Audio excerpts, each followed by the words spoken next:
basket and the red flag slowly descended from the sky down into the ground, a big hole where there were the construction workers. And there was a lot of clang and clatter and all the things you might expect from such an activity. And so this little video I edited together, and it became set it right next to the window where you would look out. Wow. And that sound then penetrates, it pervades the space as well. Would have beautiful. Arrived later. So that's an ever-present part of the work. And the red flags, I could have put the 93 on those flags, but I thought in the end, just the plain red flags did it for me.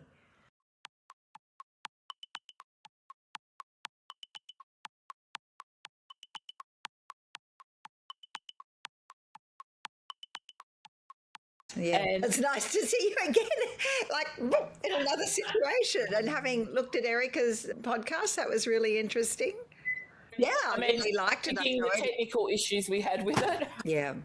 I'm in Leichhardt, which is actually Gadigal land on the Eora Nation, so it's right under a flight path. And welcome back to Beyond Survival, a place where we're talking to artists and thinkers, philosophers, intentional souls, and people who work more in the space of what we call slow culture. I'm Geraldine, your host, Kelli, my co-host. Hi, everyone. Gizmo in the back.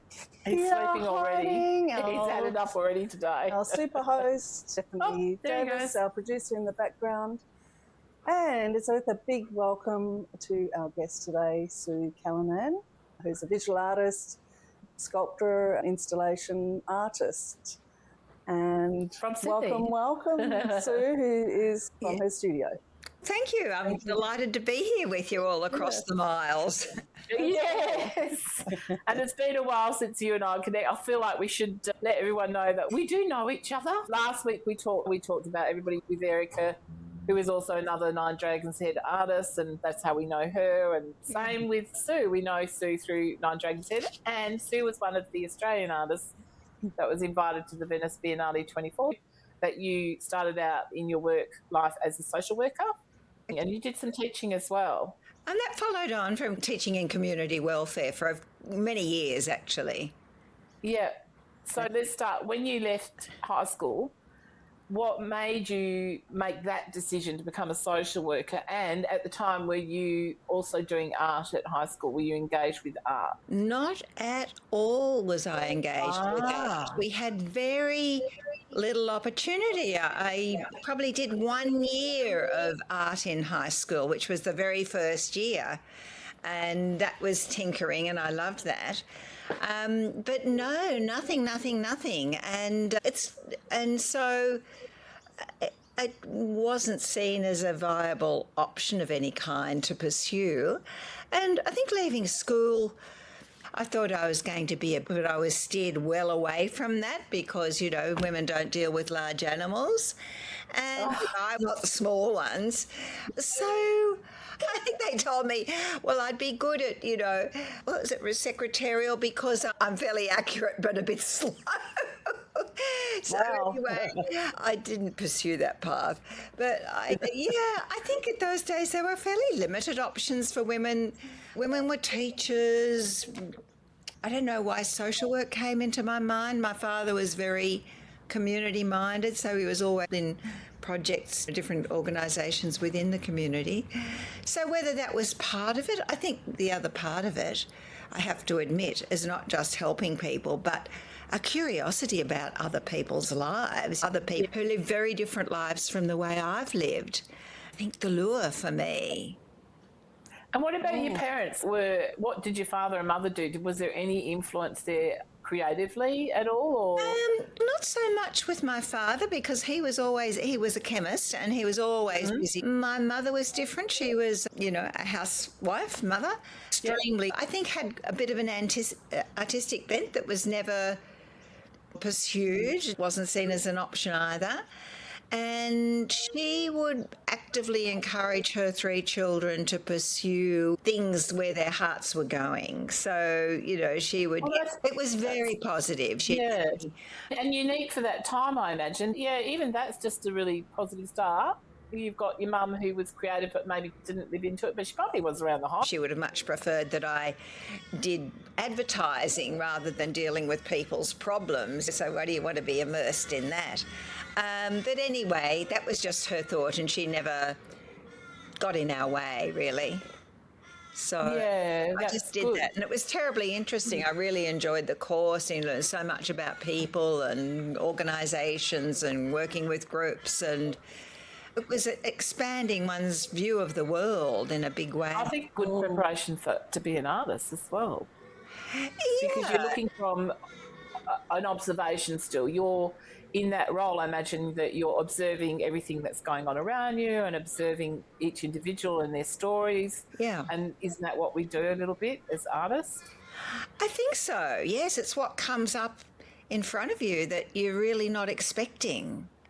And these were unusual situations, working in a psychiatric hospital where people had been, in my first job at least, where people had been there for an average of 15 years. Well, you can imagine what that might look like. And and it's not what I was anticipating it would be. I wanted to do something more grand. Well, we set up a halfway house in the with encouragement for the psychiatrist in this, what they called a rehabilitation ward, which is, rehabilitate.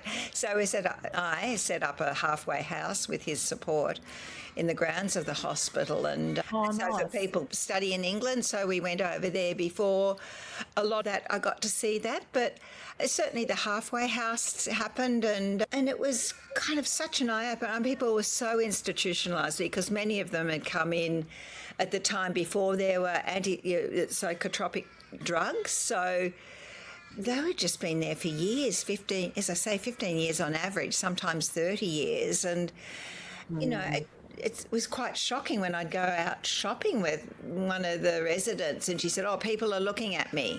And I thought, she's a little bit paranoid.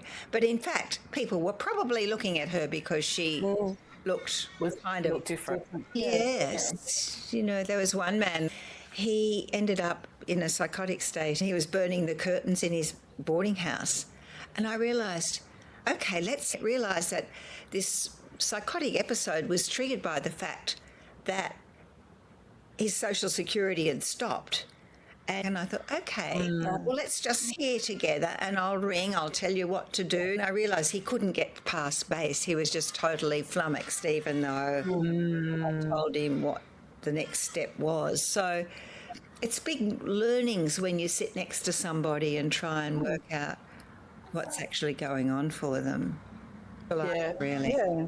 Okay. Yeah, it's hard. It's a hard road for all concerned, really, isn't it? Yeah. You talked about you felt a lack of creativity in your life, and that was the springboard for doing some art. But what was the transition for you like? I'd always been interested in crafty things. There just came a point in time, probably when I was around 30. I did a couple of different short courses, and that got me interested. And they weren't just teach you how to paint. They were things that had a stimulus. They're a bit more abstract, One might be in a drawing class, the circular saw. I thought, So it kind of opened things out for how you might see something or broaden your view. So that was nice that you got into classes straight away that were more conceptually minded than just hobby sort of art or decor art, do you feel? Yeah. Yes. I'd kind of wanted... Yes, that's right. And that's what I was more interested... I started to get more interested in that. Awesome. And then I met somebody who... I could see she'd done these beautiful ceramics, and I thought, and that she had this whole other life and this house in the bush with all these beautiful things around her. And it was just, this is an interesting other life. It sounded like it opened up your world. It opened up my world to another possibility. And also at that point I thought, I need something more, something to go deeper, so that beyond the hobby thing. And I She'd been to Sydney College of the Arts. And where was that? Sorry? At Where were Sydney you studying? College, but then the college amalgamated, became part of Sydney University quite Right. some years later. So then our degrees were re-recognised as part of a Sydney University degree. So I think the original art college, it stemmed out of the Whitlam era, where he was really supporting community art projects and new courses. Things were flourishing in the arts at that time, thanks to his... Until we were just thinking this year was 50 years. Oh, gosh. Last Yeah, year, he yeah. got sacked. What did he say? Save the Queen, because no one's going to save the Governor General. Famous words. One of those ones that you just quite never forget. Right. Yeah. And did you major in sculpture in that, or you didn't have I to? did. It was a fantastic course because you have an orientation for the first 6 months where it's not channeling you into any one subject, but presenting you with ways of opening up your thinking, really conceptualising things. So you're given projects. One might be on chance, one might be on a book or making a book, and then from there, so that was the challenging time, honestly. I thought, by this stage I'd done a dip ed in teaching as well. And I thought, I've had a reasonable education, but I cannot understand what they're saying. It just didn't quite make sense to me. Mm-hmm. And I realised there was some step that was a conceptual leap. It's how much our formal education is quite a linear thing, and how much I way of this than that.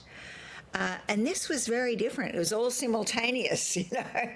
Right. And you threw me off the deep end, and then you're struggling to try and find your feet. The sculpture offered you the horizon. You could choose to do within sculpture video, sound, performance.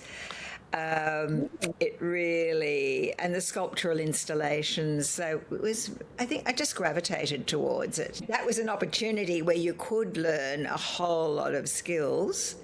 I chose sculpture for all the reasons that you just mentioned. That I felt like it covered across the board, that you could pretty much use whatever medium is necessary for what it is that you want to try and say. So, yeah, when I went into the sculpture classes, I was like, what? You're really engaged. Yeah, it really got my head going. Sculpture. Same. Yeah. Yeah. In general, one of the things when we went to art school was that the idea that once you have an idea or a plan for what you'd like to do, then you find the materials that are going to best work with that idea. However, I tend to collect certain things. My studio doesn't have nice objects in it. It has a library of materials. Wonderful. I will often use materials that are space already. I think that kind of explains why you were attracted, like we were too, to Nine Dragons Head concept and philosophy. Yeah. Because it was often turn up with an empty backpack and see what you can find around you. That was definitely our first experience. Yeah. I do come across Nine Dragon Yeah. Heads because I know I Kelly's don't know the story. but yeah. Yeah, I don't know. Well, I had two friends that were involved already. One was Suzanne Bartos and the other one was Juliet Fowler-Smith.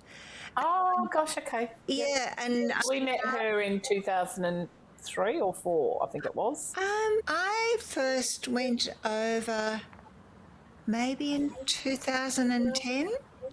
Oh, gosh, okay.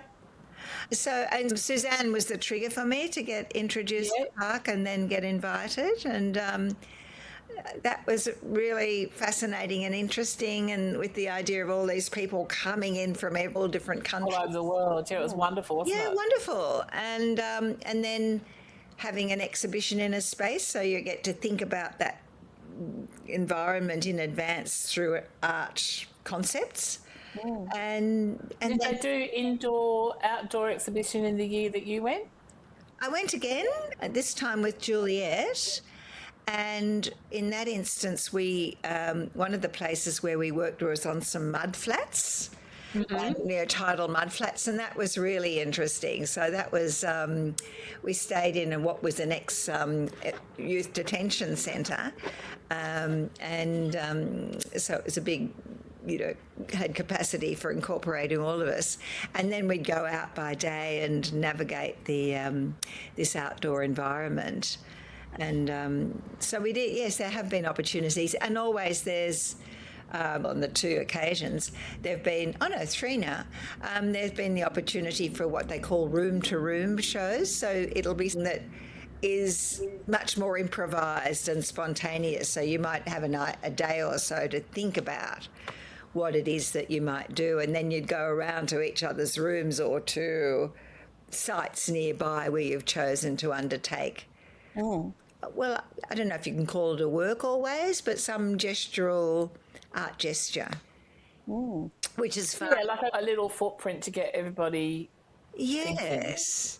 thinking. Yeah, no, that's what I liked about them. My preference is always like group shows or collaborative kind of projects. I often wonder, I think, maybe I should go into film, but then I am doing film anyway, so incorporating this. It's telling me my internet.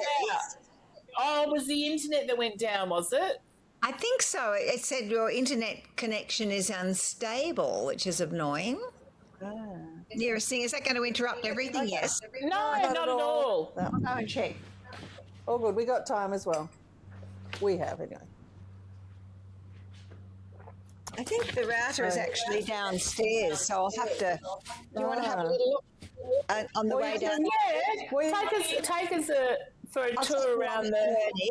At the moment, they're having a show called Earth, and so it's a general call out to would be for me, but many new ones that haven't fully taken it. Downstairs. I'll take my phone. Right, so what are we looking at here? Are you saying when you were talking about the studio?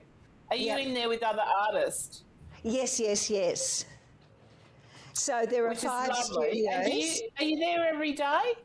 No, sometimes I work from home because I can do other messy stuff or smelly stuff or paint or spray outside, use latex outside. But nice to have that. Oh, it's it's wonderful. Is the studio connected to Articulate? Sorry?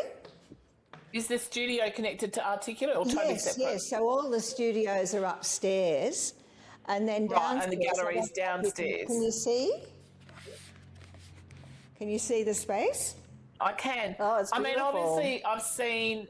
So this is the Articulate Gallery, right?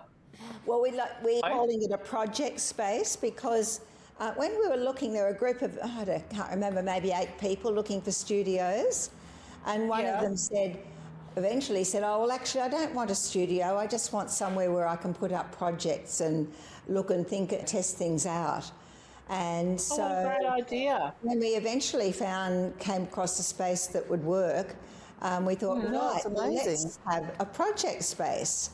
So the idea of the project space, which was to encourage spatial practices, was to allow people to spend as much time as they wanted in that space, and 24 hours if they wanted it. And then, you might have, so you didn't have to have a show to finish that. Mostly people wanted to at the end, but the idea was you could invite people in and have conversations. So, wonderful. So I was just going to say, it really gives the artists the ability to test their ideas out in real time and space. I think that's great. And because we that were starting it off had spatial practices, we realised that, the space is, when you make a work within the space, it tends to marry with the space. It works more synergistically with the space. 100%. You're not just introducing an object. These are pretty amazing. I don't know if you can see them. Sorry, am I just showing you a ceiling? I don't know what you can see. A little bit. You need to go down a little bit. I need to go down more, sorry. That's all right. These look very interesting. Talking about edible dirt, eat dirt. So this is Earth Week, and here if I turn around, this is a work by Rox DeLuca, who does... Are they stuffed frogs? No, they're bits of plastic that she gleaned from the beach. Her practice is very much about gleaning things from the beach and then drilling and assembling them. So more about sustainability, maybe? Well, and the state of the environment, and it's certainly pointing to that. Yeah. What's the name of the artist? Rox DeLuca. Good work, Rox DeLuca. Yeah, nice work. You can see up close. Can you see up close? It's hard for me to see what you're seeing, actually. Yeah. You'll have to send us some photos. Yes. It's good to have the footage because it's fun. It's because this is closer to the router, I should possibly stay here. Oh, yeah, that's very clear. Have you got somewhere you can sit? I can stand. Oh, you don't want to stand the whole time, Sue. That's crazy. I don't want to stand. No, you don't want to stand the whole time. No. No. Are we on? Is that... Yeah, we are. Yeah. We are. Happy to stand at this point in time. Go. There you go. That's better. I'll step in the way of the light. So let's talk a little bit about Here Now. The exhibition in Melbourne. And congratulations, by the way. Oh, thank you. It was such a big undertaking. I think because I had a lot of different pieces. I got the idea very quickly. It was boom, boom, boom when I was invited. And then it's a long way sometimes between the idea and the realisation of the idea. Yeah. And so it was definitely a case of that, But you've been well trained for that, Sue. What's that? You've been well trained for that. Oh, gosh. That's where the patience and persistence comes. Yeah, 100%. Yeah, definitely. Yeah, so I was asked if I'd like to do a work there, and I could have done it with another artist if I'd wanted to. She's got an installation. She's an installation artist, but she's got an architectural background as well. And then in the end, I thought, well, maybe I just want to have this whole space and really treat the whole space because, I enjoy collaborations, but then you are dealing with divergent ideas, and I really wanted to claim this space. And you certainly did that. Yeah, I feel so happy with that. Yeah. I've been to the space before a couple of times, and it's in a beautiful old deco building, totally right opposite the Cathedral in Melbourne, and just lovely. It's as it was. If you walk up, it's got this cage lift and beautiful lace patterned, and wonderful. And also these corridors with these dark doors open. They're all little businesses and creative spaces. And the thing that I loved inside the gallery, which was a trigger point really, they've got these big deep beams that are about 50 centimetres deep and with these pencil rolled edges. Oh, lovely. And it's very intriguing. It does something else to a space, when you've got rounded edges rather than these hard square edges, which you would normally find in a building. Yeah. That's what is a good space, isn't it? Yeah, so... Organic kind of lines and stuff. Yeah. And often where I come from with the work is taking an element of the space and then working with that. So the beams were an attractor, so I decided I'd make a beam that would sit under one of the beams, but I'd shift its territory, not geographic territory, but I covered it with kapok. And so it was an inverted beam directly under the beam. So I guess what I do by doing that, and a lot of it's just plainly a response rather than thinking this is my conceptual intent, that it was my conceptual. I think sometimes when you shift the gear on something, which is not what the original was, or not trying to mimic it in any way directly, but it's a way of seeing what is actually there. So things that are idiosyncrasies in a building are often the things that are attractive to me, and you notice them, you don't notice them, but I like work that then allows that space to be seen in its own right. Yeah, 100%. And so I guess the curved edges is probably what, and it's a soft form, and maybe that was what triggered me to do these other soft forms. There were some... but there's hard edges there too, as well, you know. Oh, yes, there's that is very much. Well, that in response to the industrial... contrast that makes it work for me. Yes, well, I like that slippage. And what was happening outside the window was a construction site of the new metro site, just immediately outside and below. Wow. So there's the inside and the architecture. And what I like to do is have something in a space that where you start to maybe not consciously but physically engage with the space. Yep. So I've got these squishy kind of vertical, they're actually cushions originally, but you wouldn't recognise them as that form now, but they're quite squishy and they're covered in latex. And I've located them at waist height, which is waist height probably for a majority of people, so that you are encountering this form almost as a hug, but very much frontal. Yeah, it's very much about relationships. Relationship to body. And the 100%. relationship to the body, relationship to the materials, relationship to the experience.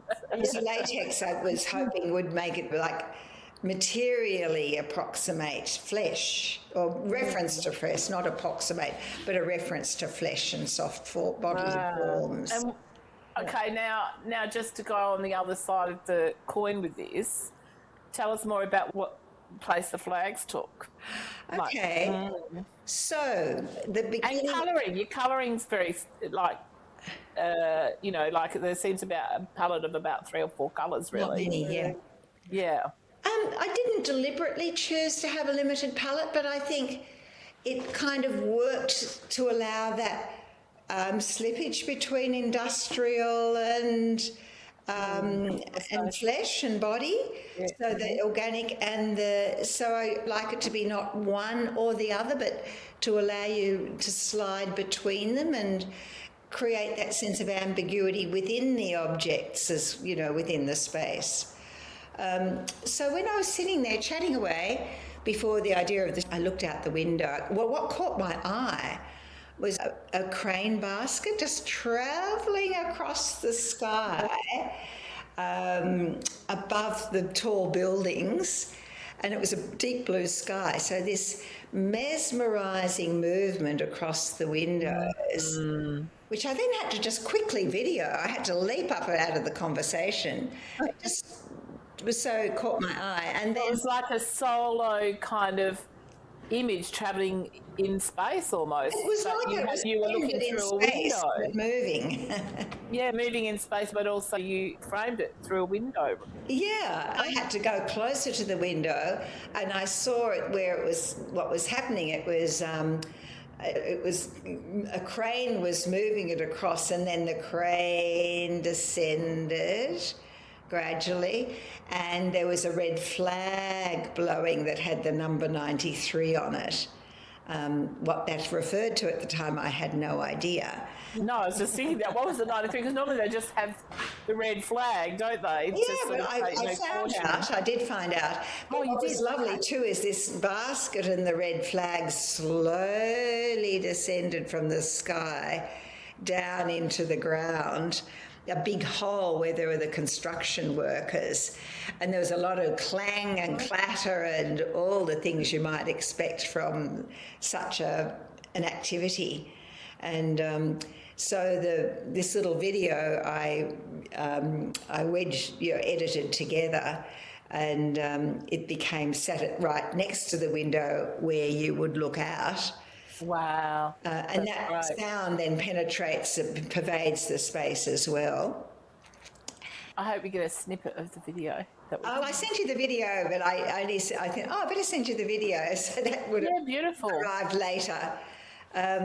So that's an ever-present part of the work. And the red flags, I could have put the 93 on those flags, but I thought in the end, just the plain red flags did it for me. Yeah, and they're crossed. They're crossed Why did I do that? I'm not sure why I did that. I found when, again, maybe I was thinking about the show, I found in Bunnings some black brooms, and they were very beautiful. They had a sliver of red around the outside and black in the middle with black handles. And I thought, they look pretty interesting. I'm going to hold on to that. I'm going to And so that... The things you find around you as an artist, right? And sometimes you don't know what it's for or what you're going to do with it. But you know. Interesting, yeah. So I think that they were part of the construction thinking, you know, with this activity going on below, as were the flags. And I can't think why I did them in that constellation. And then I had 2 stainless steel open-ended boxes that you could actually see right through. That, so it was a pair and a pair of items that to me had a fluidity. The flags certainly had a fluidity about them. So relating to the site, but relating to the site, but also bringing you inside as well. Yeah, no, you've successfully done all of what you set out to do, 100%. It feels like there's a conversation between the pieces as well. Yeah, without them, I don't know, crossing over, crowding one another. I don't know. That was really important to me. There's nice contrast there. Yeah. So, yeah. I see the piece as a single piece, really, a single installation. So I didn't name anyone individually. I just, or even indicate what the materials were, because often the materials then flowed from one to the other. You know, the epoch. Also, I appeared in these strange bottles that had ooze coming out from underneath.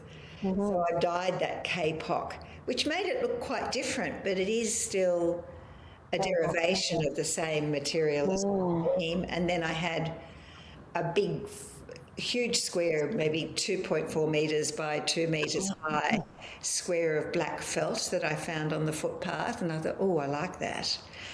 And on the footpath? Yes. No less. Wow. I don't know, that was a lucky find. Yeah. I did ask the shop owners, is that belong to you? Can I have it? And that didn't belong to them, so I took it. It looked abandoned and it was perfect. So to me, that was relating to the black hole of the construction site below, as well as providing a formal element. To the depths of...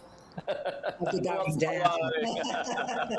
Because it really was about like going down in a window. And probably if it's a bit of a manhole, there was probably a few bodies that kept just disappearing down there before the bucket came along. Every now and then before the bathroom came along. Yeah. This is just my imagination running away. But it's funny that Kelli has said that it's some imagination for you. Because that piece particularly triggered things for me, which were quite beautiful memories. Which one? The black piece, the black felt? Yes. Yeah, the piece, I thought you were describing, where it's there's kind of red material. It's almost like some sort of vials, and then it looks like it's dripping. That piece. Oh, yes. Yes. For some reason, that one really triggered things for me. Oh, how interesting. And it even triggered some childhood memories. Okay, come on. So I bought this because it reminded me of tree sap and blood and that's what, like Kelly's saying about your work being somehow anthropomorphic, in that it is like you're animating inanimate materials, you know. But you have a visceral experience to it, a physical body experience to it. Yeah. Yeah, but the anthropomorphic is more that it's using that material to represent animals, organic creatures, things, human and animal, basically. So I bought this little piece, Sue. I absolutely love tree sap because it has this very early memory of being on a farm. We were, it's a family story. We had a car accident, actually. Oh. It was the caravan tipped. So, okay. It's a bit bigger than the car. My family was okay. Yeah. Still, the caravan tipped, and I was probably about 5. Mm-hmm. And we were 6, and we stayed on a farm for 3 months while my parents set up house in the city, basically. Anyway, I just remember when spending all that time on the farm and just seeing this tree sap gathering and using that as glue, and and all the insects and like ants. I just have all these beautiful memories of the fascination of discovering tree sap. And so this one is the sap from the Xanthorrhoea plant. Oh. And there are quite a few artists that use this for dyes, and there's lots of textile artists as well. Yeah, I had to bring this in, Sue. Lovely. It reminded me of the I want a tree closer sap. view of it next time. Well, we'll try and... It's slightly... Can we... No, when she put it on the table, I don't know whether you can... And it's very blood-like as well. Oh, maybe that's what I was looking for but didn't find. Well, you know what was interesting? She put it on the table. It was used as a glue. The Aboriginal, Aboriginal people used as a glue, basically. And that's what we did as kids. And I had no idea she put it there. And about a week ago, we made some chocolate balls. Yes. Nothing like it looked identical to that. Did we have one chocolate ball there from last week? And I picked it up and she said, there's a story attached to that. And the reason, just reading your background and looking at that exhibition and I'm being inspired, I just felt there's this playfulness, and I really feel there's an immediacy in your work, even though there's a stillness about it as well. There's this liveliness. Contrast. It's married to contrast. Oh, I'm with that. Yeah, because I'm quite familiar with working with industrial things and industrial spaces and things, and so it surprised me, which was nice. Yeah. That's nice, yes. I had the idea of the crane, but I didn't make the crane. I don't have that skill set. So my son-in-law made it for me, and I was just delighted. And the hook. Another friend who lives in Melbourne, she had this hook outside her window and she said, oh, do you want that hook? And I thought, and I thought it was huge, but actually when he went and got it, it was just the perfect size. Oh, it's perfect. Excellent. Wonderful. So I like how it in one way frames it's not black felt, it's like a dark charcoal, but when it's moving, it inscribes the felt because it travels in that gap between the crane-like structure and the square of felt. And then it gets to the end, which is about 2.8 metres, and there's a pause. It makes a noise. There's a silence. And then it makes another noise as it goes down. So I really which is like fantastic. It has got its own inbuilt sonic features. Yeah. Sound installation, organically, really. So yes, happy happenstance, really, which is fortuitous. Aren't they the best ones? I love that. When you a nice discovery, experiment in a space, and sometimes it can be a mistake or an accident that happens, and you go, "I know, that's cool." I like that. Yeah, it's good. And the speed of that was really important too. So we did together. We did a bit of testing out of the speed. So somehow the slowness of that was important. Well, because you also don't expect something so monumental in a way and hard. Well, you assume it's hard. And also take a slowness and a softness about it. Yeah. Because even when that hook, if it's moving really slowly, I haven't seen the whole video yet, but I'm looking forward to that. Yeah, same. But I imagine it almost has a feeling visually that the actual heavy hook is both hard and soft at the same time. Somehow, yes. It's moving between that space, like you were saying, and then it sort of goes clunk, clunk, does its little sound. But if you've got that space between the felt and the hook, that's like talking to each other, isn't it? Yes, it is. It is. That's what I wanted. Yeah, that's what I'm talking about. There's a responsiveness. Your response to your ideas and materials, the materials somehow has extracted a response from the viewer. Well, that's very nice because you can never anticipate. You might hope for it, but you can never really anticipate what someone's going to. No, and I quite like that. I love to hear. I remember one work even years later, people would come up and give me their interpretation. Yeah. And I would be delighted because it would be so opposite to what my intention was. But my intention, I realised, that was the moment that I realised, oh, it's a bit like Death of the Author stuff. You know, like it takes on its own life with every viewer, doesn't it? And Yes, that's what yes. more than that. And who would have thought that piece would bring me back to watching the sap of the tree? Yes. Memories see what it made me. It just took me back into that. I love that. Fascination with this tree sap. It was. So was it the item with the hook that did that, or the item with the bottles and the... No, the bottles, the oozing in the bottle. The feeling of something oozing out of, but it just had a natural... I feel like she needs to fess up. She is a mad gardener, Geraldine. No, I love nature. Yeah, and you love nature. She hugs trees. I have not yet hugged a tree, but I said I've promised at some point I will. Sue, have you hugged a tree? Do I have trees? No, have you hugged a tree? Do I hug the tree? Hug the tree. Have you hugged the tree? I don't, well, I don't to be honest. I have a very beautiful tree in my backyard. Yeah. It's a princess tree, I call it. That's not what it is, but it's really like it crowns the yard and it sort of leans over the fence, and I reckon it crowns the street at that point. Yeah, it sounds beautiful. I love it. Well, we take Gizzy to the park every day, and I was meant to hug a tree, and they were meant to film it, and we were meant to post it because that's what we promised everyone. But it's a bit difficult to get off the bike, you know, my little Harley and everything. I thought, I don't know why I've never hugged a tree. I've never felt a need to hug a tree.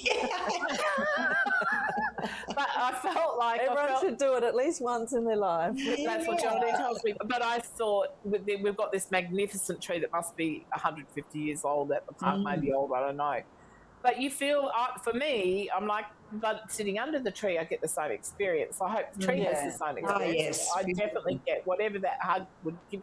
But Geraldine had told a story on a podcast how she hugged her neighbour's tree daily because it was dying and it came back to life. Oh, magic. It was one of those fir trees, so it just needed a little bit of shaking up. Yes, I wasn't doing the full hug, it was a shaking. A shaking. Well, maybe it needed... I'm trying to give a reference to why the sap and why that piece of yours in the exhibition, you know, it triggered her and memories and affected her. So these are the things that we as artists don't necessarily always see or hear about, isn't it? You know, because often we don't meet, unlike other kind of art forms where, you know, they might meet the people who've just experienced their work in whatever that shape or form that might be, like Erica's stories.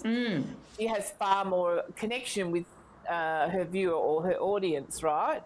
Because they're there. Yeah, yes. While she's performing, and so it becomes a collaborative space immediately between viewer and performer, but or artist. Whereas for us, we set up in privacy often, and then we leave the space, and we don't always get to talk to people and what they're... I do love it when people can give you stories. You know, if you do bump into someone and gives you stories, not just family and friends, people outside the circle. Absolutely. I think it's such a critical part. You don't always get it, and I suspect most artists hunger for that. Oh, 100%. And in a way, that's why we set up Articulate too, so that you have that chance to be near other artists. You have that chance to talk to people while they're making work. And, you know, I remember at art school, what was so exciting was not the finished work. It was seeing the work that finished, but seeing it in relation to the whole story, the whole build-up. The whole experience. That's what makes... It's so exciting because it's the thinking, it's the observation of the shift in how it evolves. I love that. Yeah, that's what really this is all about here. What we're doing here today is to have the conversation more with mainstream and viewers that maybe are already, you know, artified, as I like to call it. But, you know, and hopefully they will then engage. It's really important, I think, for any artist moving forward now in this time on the planet, with all of the stuff going on, the crazy stuff going on. I think it's the more we can engage with our communities and have the long conversation. and have the long conversation. That is super, super important. Just I'm going to go all out here and say, for humanity, we have to make a return to being community, and look to your communities, be engaged in your communities, whatever that may be for you. And for us, of course, that's the creative space. And if we can share that creative space with other people and have, I love nothing more than to have conversations around art, particularly the type of art that you and I do, because a lot of mainstream don't understand it or don't know what it's about. I love to engage with them and say, what do you see when you look at it? Yeah, feel alienated. Yeah, that's exactly right. I've always been a great supporter of, we've got to have the conversation with mainstream. We can't stay in this little ecosystem that we've created for ourselves over the last 40 years. It's time to come out and play. Even for young emerging artists, I see them engage in. It gives them options. The traditional option for us was, or what was accepted and respected was, well, if you're a practicing artist, you should also be teaching because that's how you pay your bills. Yeah. It was the only acceptable avenue. And of course, everybody was a bit shocked when I said, well, I'm not doing that. I'm going to do festivals instead. So what interested me about festivals was I got to talk to, I always want to know what's happening on the ground level. No one's going to save the arts anymore. The governments are not interested anymore. They want entertainment. And that's fine. You do entertainment. That doesn't mean that we stop making art. It means we pivot. And this is a good opportunity to pivot in this format. I've engaged with a couple of younger emerging artists. Now, they just moved straight from art school into having a YouTube channel and having great ideas. And these are all the new platforms where you don't lose the creativity, maybe. You're just pivoting. I think that for the younger community coming through now, they already have an organic understanding, but also those who do not. It's a great possibility. I think there's empowerment in becoming self-funded. It's interesting that they're finding ways of doing it through art, because I know when I went to art school and in the interview they said, you're not going to make a living from this. And I thought, that's okay. I can still teach. I'll fund myself through. At that stage, I was teaching community welfare still and did for many years onwards, part-time. And I think that took, especially doing sculptural installations, it takes that pressure off having to make money from the work, which I know you're talking about something slightly sideways, but it means that you're not gauged by how many works you sell. And I think that's it's a bit of a death knell as far as I see, because people can easily feel, well, that was a good show or a bad show according to how much I sell. And I think, well, is that the measure of success? No, it is not. And it's friends and families buying those works. So I think, what they're doing is a lovely way of keeping it in an art form, but expanding. They're not selling out. I can see, as I said, in the early days, it used to be only acceptable for, a sideline to earn money to pay the bills that artists had was, to teach. And now there's a whole I think there's a whole area for the young artists coming through that just those two artists I was speaking about. And they haven't lost, artistic authenticity. They haven't, they haven't traded that, and that's really important. But by having that independence and also being autonomous within it, because they're not working for someone else, they're working for themselves. And your own time frame. Exactly. Right time frame. Exactly. But it's about claiming back the power. We need to claim back power and be empowered. And like you, I made a decision from the early days. I was never going to sell my work. I wanted it to be ephemeral. I wanted to do them, take materials and make them into something else, or just let them dissipate into the environment, whatever. But the purpose of that, even with the documentation, was because everyone said, you can sell it. And I said, no, I don't want to. Until artists make the money direct to themselves, I'm not going to be part of a system where the artist gets paid $400 for that painting and 10 years later it's sold at Sotheby's for, $2 million. because no artist makes money out of their art. They still have to teach, even those who are successful and have sell-out exhibitions. Yeah. We're trying to address that now. Yeah, the only way I think truly you can address it, just coming from a world of private enterprise, is we have to take back our power, and we have to find a way to create income other than teaching. Yeah. Right? Not that there's anything wrong with teaching, of course not, but No. you've got to have choices, because not every artist is suited to teaching. That's right. Either. No. So when you see these new platforms happening, I'm excited about that for emerging artists, as a way of empowering themselves and not and that keeps the space clean, because they're not being performative. Yeah. So, that's good. You comfy there? Are you comfortable there, Sue? Are we talking? Yeah, can you hear me? Oh, but no, because I put the volume down to stop the pings. Okay. Yeah. So Okay. it's real life. What can I say? Right. This is what happens in real life. Oh, So we talking again? Yeah, we are. I just Can thought you tell me a little bit about Steven McLaughlin Gallery and how long the exhibition is on, and where people can find it? Yes. And I'll eat some pasty while you explain. You're making me jealous. Sorry. As I said before, it's in an old deco building, which has just had its 100th birthday, by the way. Oh, wow. Yeah, that was fun. And it's directly opposite St Paul's Cathedral on Swanston Street, which is a main thoroughfare through the CBD, the City of Melbourne, and very close to Flinders Street Station. So entrances, it's officially in this place called the Cathedral Arcade. Beautiful. It's got these stained glass domed entrance, or domed, like a barrel ceiling with stained glass, really lovely. And then it also opens onto Little Flinders Lane, which is quite different to Swanston Street, where you have lots of tourists and trams and foot traffic.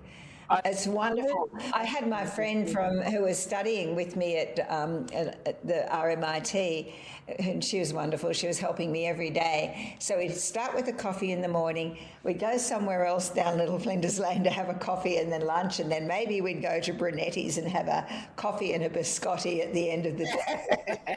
Totally spoiled. Love it. Yeah. But so it's a delightful building, and the architect was who's created a number of buildings around the city, including the Mallorca building nearby. So it's really lovely in the sense, and what I love about it, apart from those curved beams and all these details, little beautiful details, is that it hasn't been revamped.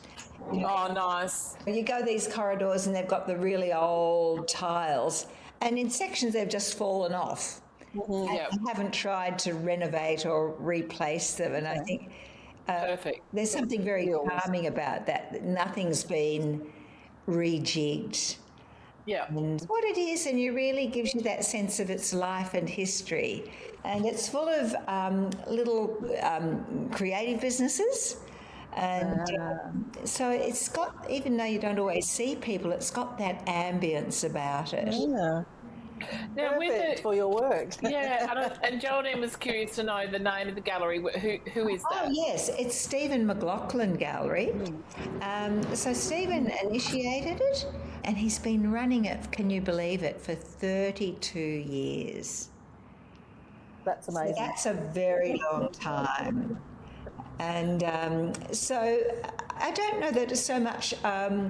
I've been at the different times I've been in, there have been more painting, sometimes small objects. I haven't seen particularly installations, although my friend Heidi did something of an installation there. Maybe there are more installations. It's got quite a reputation. I think a lot of academics it's not a commercial space, it's a space where you will expect to see quality art, where you can have that conceptual framework as well.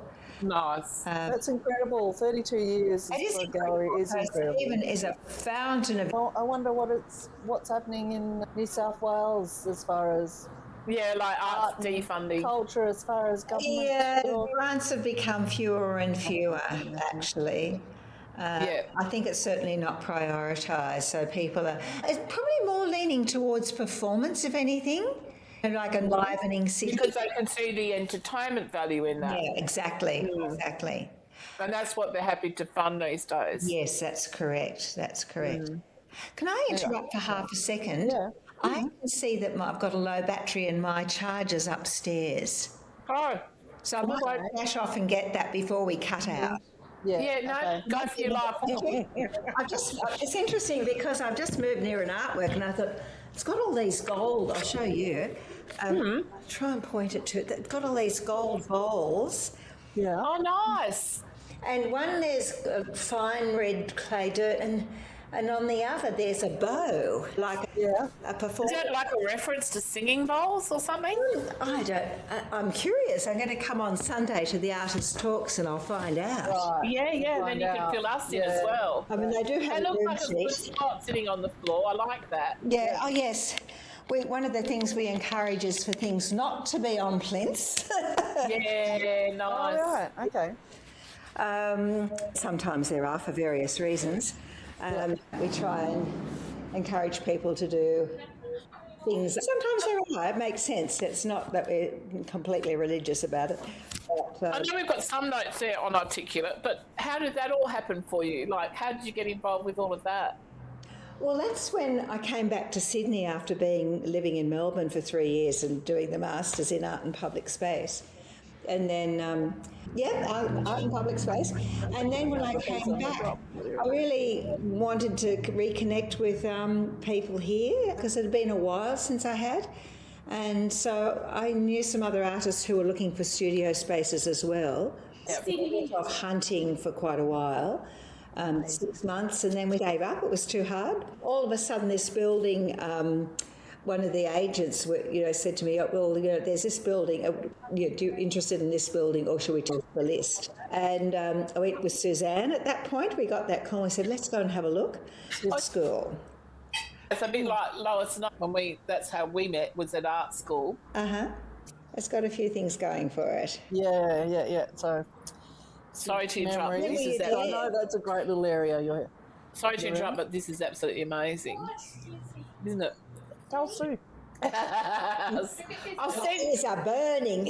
I know. Are dust stinging. Well, the part of the potty is that we actually post the recipes about 3 days before. It's mostly through actually a lot of the Facebook followers. We always post the episode to there, and that seems to be the people who engage in the recipes. Yeah, Substack's all about the writing and about the podcast and watching the long play. It's a really clean, wonderful space, Substack. Yeah. YouTube, I guess that we've been lucky because it's a hard road. Whereas a lot of our people, if you like, have come from LinkedIn and Facebook, which is an extension of Nine Dragons Head, really. Most of the artists have come through artists who know artists who know artists who know artists. Yeah. And across the different genres. And then Substack feels like home. And some of those cook this, but mostly it seems to be the Facebook people that, or the Instagram people that cook. This is usually a cheesecake you just eat on its own, but by putting the fresh strawberries with it and the raspberry coulis, it's good. Yeah, it's something. Yeah, it's like a whole nother level. I believe you. I know. I had a restaurant, so what can I say? I have a passion for food as I do art. Oh my gosh. Going back to, because one of the questions I was going to ask you, what made you decide, I'm interested in this, even for myself, what made you decide to go and do your Masters, and what did it come from a space of first wanting to have a say, like you had something to say? How did it evolve? How did you end up doing that? Well, Because not many artists do. no. I was living in England for 8 months, and sorry about all these pings. I could get my phone and turn off. You're very popular. Don't worry about it, love. Okay, It's all right. forget it. Yeah. And Become part of the landscape. yes, I'm afraid so at this moment. And I looked at quite a few art trails there, and I thought, oh, that's interesting. They're very competent works. And I I was in a situation where I didn't want to go back to Sydney. I wanted to go somewhere else, and I was trying to avoid a particular relationship, actually. But okay, do tell. We won't do tell. However, and so my brother said, "Why? I've seen advertised this course, and the Masters in Art and Public Space. It was a new course, and I just thought, why would I want to go there?" But then I went to Melbourne, the tennis was on, I didn't realise how wonderful Melbourne was in this, all these beautiful Victorian buildings, and I thought, I'm going to give this a go. So I was allowing that, because it was new and I guess the course was, untested and untried, I was allowing that, maybe it's not going to work, maybe I'm going to be home in 6 months or something like that. But so it took the pressure off yourself. Well, Melbourne was just so stimulating, and I really enjoyed the course. I had these really great interactions with the tutors, and we were in a place called, I had a studio space. We were given a studio space called Harley Heaven, where the master's students were or honours students were offered that in the middle of the city. It was wonderful, and where we studied was right in the centre of the city. And so you're very much in the hub there, and amongst all the laneways, and they had a very interesting program going at the time called the Bridge Program, which was largely artist run. It was international, with people coming from everywhere, but doing works in very interesting spaces through the city and out at Footscray. It was just an incredibly stimulating time. And then I can't remember what year it was, but Melbourne had its first Biennale. It took place often in these buildings that were about to be renovated, so they were pretty often empty, a bit, unkempt, a bit stripped back. It really allowed people, it relayed a whole, they weren't neat and clean, they were white cube by any means. And because they were scattered through the city, you had to find these different buildings. So it was a discovery tour, and then the work, because of those buildings, took on a whole other edge and ambience. It took them very much out of the museum. I just loved it. So it was so stimulating that by Easter time, I was physically hurting with overstimulation. That happens. Jumping out of your skin. I'm like that with New York City. I get to the point where about the second or third week I'm going, I need some alone time. And it was, the course itself was really stimulating, and I guess that opportunity to, I thought, I'm going to do all the work in a laneway, and found some money to do that. And I had opportunities, a lot of opportunities there. And also I went looking for them, but they were there. And I found Melbourne, and I suspect it's still the same, that people are very collaborative there. People are... Yeah, that's what I loved about it the most. Yeah. And I guess it's partly you study and you meet these people, but they weren't just those people, we... No, I wasn't in the arts when I was there. I had the restaurant sub club, but we were a place that kind of attracted creatives and artistic people. So a lot of the musical theatre people and theatre people would come for supper. Yeah. Like not just the people who went to the theatre, but the people in the theatre, all the actors and producers and things. That was regular. Yes. And, there was always something happening outside of their own little ecosystems, and they'd be talking about this and that. Let's go do this, or let's go do that, or, there was particularly, that was my first kind of introduction to the gay community in a big way of interacting and getting to know, and because we didn't really have much of that in Perth. It wasn't that visible as what it was when I first went to Melbourne. Yeah. I have to say, I had one of the great examples of the collaboration was I had an idea to do a work on the trams, across a number of trams. Yeah, about 10 trams. And so it was a work which there was orange text along the windows, and it was in snatches as though it was part of a story, like a bit of in the manner of a detective story where you might spot things on your journey and who is this person and what they were doing. And I didn't ask that directly, but it implied that. Anyway, I can't remember how it all came about, but I'd more or less left Melbourne at that point and I'd got the grant. So in the meantime, a friend of mine who was a graphic designer, she was really helping I wanted to do it on the green trams because they were being faded out for the new Yarra trams, a French company. And I loved the green trams. But it was a very interesting time because people were very wary. When I'd first arrived, they'd just got rid of the conductors.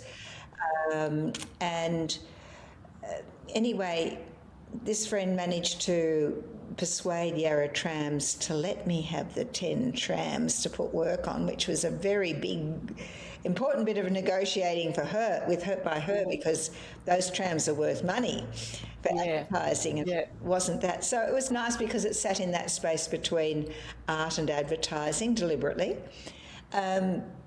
But what was also nice, somehow, and I can hardly remember how, we got involved, the singing conductors, and one of them, Roberto, he helped negotiate with the tram people who schedule the trams, and he helped work with them and allow them, people to go in there to put the text on the trams. And he also, for the opening, invited one of his mates they dressed up in their conductor uniform. And it was very funny because on the trams at that point, people resented this new trams. It was new silver trams, people in grey uniforms. And those poor new conductors, nobody wanted to know them, and they'd give out brochures and try and be friendly, and people would just look out the window. However, when Roberto, for this launch of this project, he turned up in his old uniform and his pouch with his ticket punch, and people just swarmed upon him. Oh, that's wonderful. Was he the singing conductor? It was just lovely. So he was involved with his singing conductor mate, and also some other actresses came on board, and they were. It was at the time of the Writers' Festival, which is Melbourne University, so at the end of this route, where the trams were going. And they got the bits of text and pretended they were trying to piece them all together, and people on the tram helped them because it was all in a flurry and the papers had gone everywhere, and it was quite a wonderful interactive piece. I can imagine how much went on behind the scenes to get that actually off the platform. Because they were very busy establishing their new brand. So anything that was related to the old brand was a bit on the nose for them. If they can do that in such a way that it's not just, as you're saying before, entertainment. You mentioned your husband a few times. I know you've got a daughter, but then you said, I was running away from a relationship earlier, and I'm like, what is your history there? Maybe that's a big story for another time. So the not wanting to come back to Sydney was because of another relationship that I really did not want to be around, and who was not quite willing to let go of it. I married quite young, and we went travelling a lot, and then that was 20s and early 30s. So I never got married again. But I'm just wondering, or we often ask, what in our theme of Beyond Survival, what keeps you grounded? What do you think takes you beyond just surviving? Well, I think it's the making of art is a critical thing. It's like that absorption in an idea and realising it, and also particularly having somewhere for it to go into a public realm. That's really a critical part of it. And then also the conversation around that and with other artists and around their work. I really, that's really important to me. But, I've got various non-artist friends and gathered from different sources, and we do, well, haven't really done yoga, but we do yoga at my place twice a week. I love the place where I live because it's, a country town, everyone knows you. And it can be very, incestuous, or people know too much, or they imagine too much, or you always feel like you're under the surveillance camera. But I live in a place now where there is community because it's on a peninsula, but you can still be a bit anonymous, so it's not that thing where you have to find your reputation or your P's and Q's, and I really enjoy that. So there are a lot of You can do both, community and isolation. Yeah, and there are a lot of people that you see and that you get familiar with, and because they're around and about. And I really love that. These are not people that are my friends, but they're people that I have conversations with, and Nice.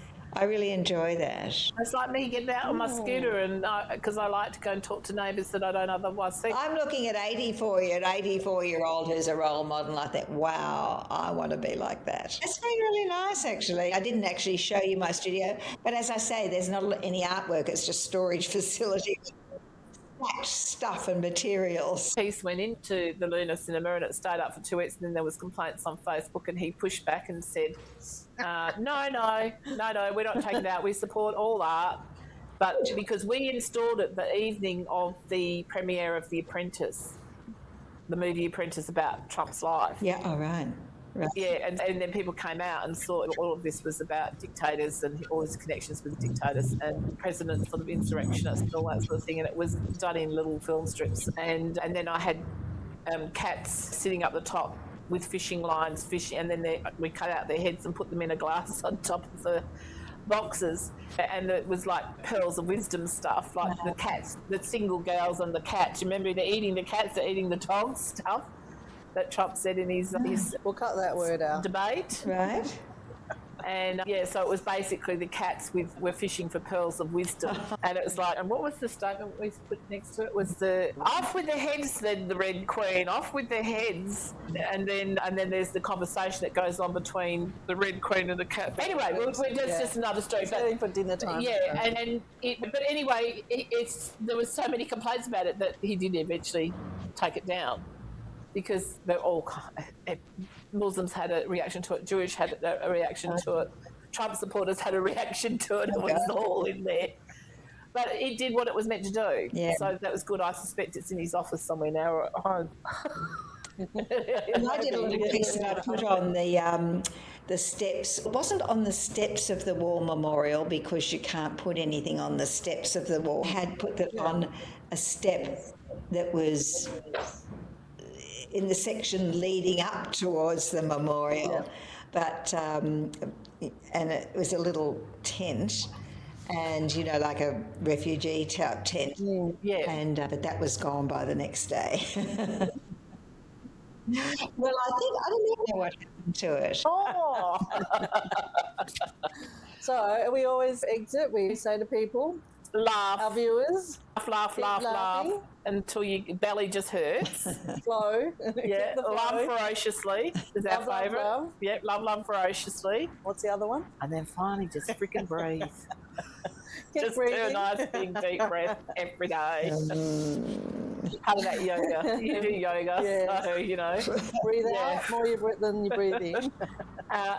Through these strange times that we're living, they're our three little sort of mantras. Right, very. Yeah, laugh, love, well, perfect. Yes. Yep. So enjoy. That's our version of the Thank you for having me part of your circle. Yeah, that's it was good. honoured, and it was perfect timing because of your exhibition. Yes. No, it's been really nice to have it and be able to see it through your lens. Yeah, well, wait till the article comes we out. We look forward to presenting I'll send you a few more pics and a video. Okay, brilliant. Okay, is this farewell then? Until next time. Lovely. Okay. Bye. Bye.